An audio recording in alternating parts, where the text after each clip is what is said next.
একখানা গাব চাইলাম গাব দিলা না, তোমার সাথে কিসের পিরিতি। কথায় আছে শখের টাকা ৮০ তোলা। কি বলবো, প্রিয় বড় ভাই, শ্রদ্ধেয় বড় ভাই, সে এই গাব খাওয়ার জন্য ফোন দিয়ে নিয়ে আসলো। সে নাকি এই গাব কিনেছে মান ই ছন উন, মানে ১২,০০০ উন, বাংলা টাকায় ১,০০০ টাকা গাব। আসলে যে স্থান পরিবর্তন হলে সবকিছুর দাম বেড়ে যায়, এটা তার জ্বলন্ত উদাহরণ। আপনার বাংলাদেশে কিন্তু এই গাব আনাচে কানাচে, চিপায় চুপায়, জঙ্গলে সব জায়গায় পড়ে থাকে।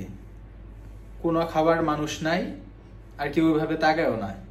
আর সেটা স্থান পরিবর্তন হইয়া আপনার বিদেশে বিদেশে আপনার এর দাম হয়েছে, এদের কয়টা হবে, ১৫ থেকে ২০টা সর্বোচ্চ হলেও দাম নিয়েছে ১,০০০ টাকা, বাংলা টাকার ১,০০০ টাকা। ভাবা যায়? হ্যাঁ, স্থান পরিবর্তন হলে কি দাম।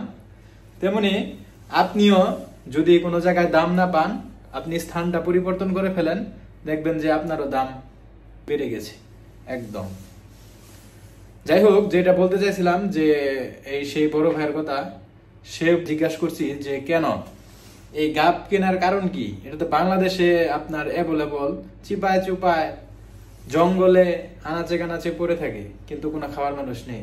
সে বলে তার নাকি খাওয়ার উত্তেজনা উঠেছে, এই গাব খাওয়ার তার উত্তেজনা উঠেছে, এখন তার খেতে হবে।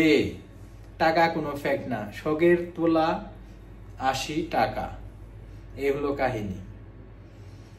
সো এই গাব আমি দেখাচ্ছি, একটু হাতে নিয়ে আমি আপনাদেরকে এখন দেখাবো।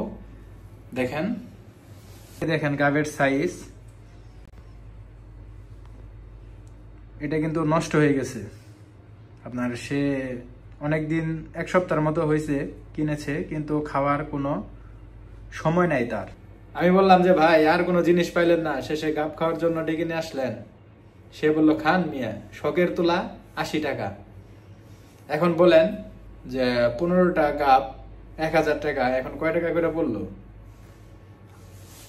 এটাই যে স্থান পরিবর্তন হলে সবকিছুর দাম সুর করে বেড়ে যায়।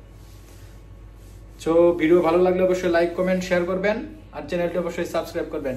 টাটা। 감사합니다.